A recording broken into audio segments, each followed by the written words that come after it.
सपना और राधा दो सहेलियां थीं जो बचपन से ही एक दूसरे के बेहद करीब थीं। हालांकि उनका आर्थिक स्तर अलग अलग था, लेकिन उनकी दोस्ती में कभी कोई फर्क नहीं आया। सपना एक अमीर परिवार से थी। उसके पिता एक बड़े बिजनेसमैन थे। वहीं राधा का परिवार साधारण था। उसके पिता एक मजदूर थे। एक दिन स्कूल के बाद सपना और राधा पार्क में बैठी बातें कर रही थीं। राधा, तुमको पता है, मेरे पापा ने मेरे लिए नया फोन खरीदा है। अरे वाह, कितनी खुशकिस्मत हो तुम। सपना, मेरे पास तो अभी भी वही पुराना फोन है। कोई बात नहीं राधा, मेरे लिए तो हमारी दोस्ती ही सबसे कीमती है। फोन तो बस एक चीज है। एक दिन जब दोनों सहेलियां एक मॉल में शॉपिंग कर रही थीं, सपना की नजर एक खूबसूरत हार पर पड़ी। सपना राधा से कहने लगी, राधा, देखो यह हार कितना सुंदर है। मैं इसे खरीदना चाहती हूँ। तुम्हें कैसा लग रहा है? क्या इसे खरीद लूं? सपना, यह हार बहुत महंगा होगा। क्या तुम्हारे पापा इसकी इजाजत देंगे? वैसे तो बहुत सुंदर हार है और तुम्हारे पापा के पास पैसों की कमी भी नहीं है। नहीं राधा, पापा तो मुझसे बहुत प्यार करते हैं और कभी मना कर ही नहीं सकते। है, तुम बेफिक्र रहो। चलो इसे खरीदते हैं। सपना ने हार खरीद लिया और वह दोनों घर चली गईं। अगले दिन सपना के घर में एक बड़ी पार्टी थी। उसने वही हार पहना था और सभी उसकी तारीफ कर रहे थे। लेकिन रात को जब सपना ने हार उतारा तो वह अचानक गायब हो गया। माँ, हार नहीं मिल रहा। मैंने तो रात को पार्टी में पहनकर उतार दिया था, पता नहीं कहाँ गया। नहीं मिल रहा का क्या मतलब है? तुमने उतार कर कहाँ रखा था? जरा ध्यान करो, कहीं गिर तो नहीं गया। पार्टी में बहुत लोग थे। सपना और सपना की माँ ने पूरे घर की तलाशी ली, लेकिन हार नहीं मिला। तलाश कर कर दोनों माँ बेटी थक गई। तभी सपना की माँ ने शक की निगाह राधा पर डाली।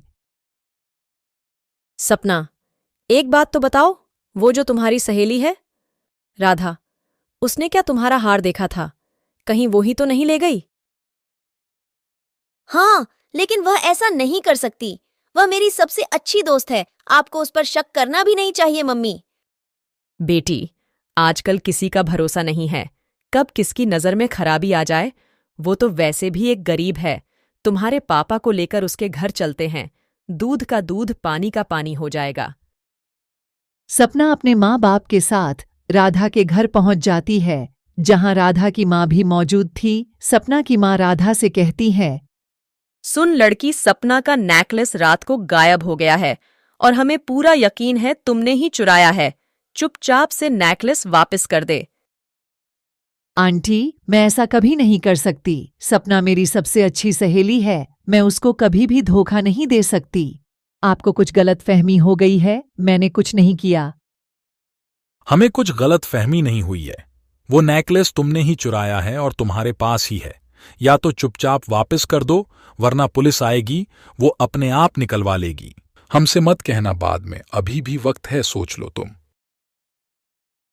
लड़की, हमें पुलिस को बुलवाने को मजबूर मत करो।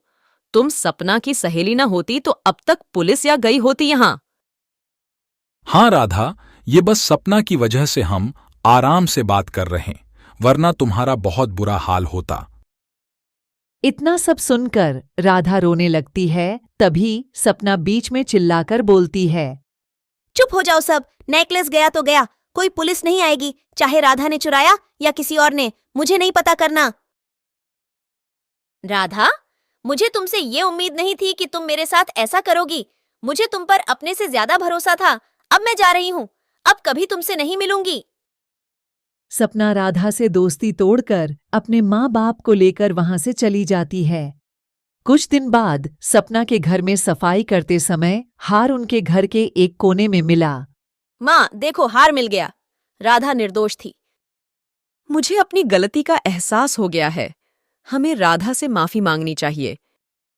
हाँ माँ, चलो राधा के घर चलते हैं और माफी मांगते हैं। सपना और उसकी माँ राधा के घर आ गए। राधा, हमें माफ कर दो। हमने तुम पर शक किया, जो गलत था। कोई बात नहीं आंटी, मुझे पता है कि आप अपनी बेटी के हार के लिए चिंतित थीं। राधा, मैंने समझ लिया कि असली दौलत पैसे में नहीं, बल्कि सच्ची दोस्ती में होती है। हाँ सपना, हमें हमेशा एक दूसरे पर भरोसा करना चाहिए। दोनों सहेलियों ने एक दूसरे को गले लगाया और उनकी दोस्ती पहले से भी अधिक गहरी हो गई। उन्होंने सीखा कि सच्ची दोस्ती किसी भी शक या गलतफहमी से परे होती है। वीडियो अच्छी लगी हो तो लाइक करें, शेयर करें और चैनल को सब्सक्राइब करना न भूलें। धन्यवाद।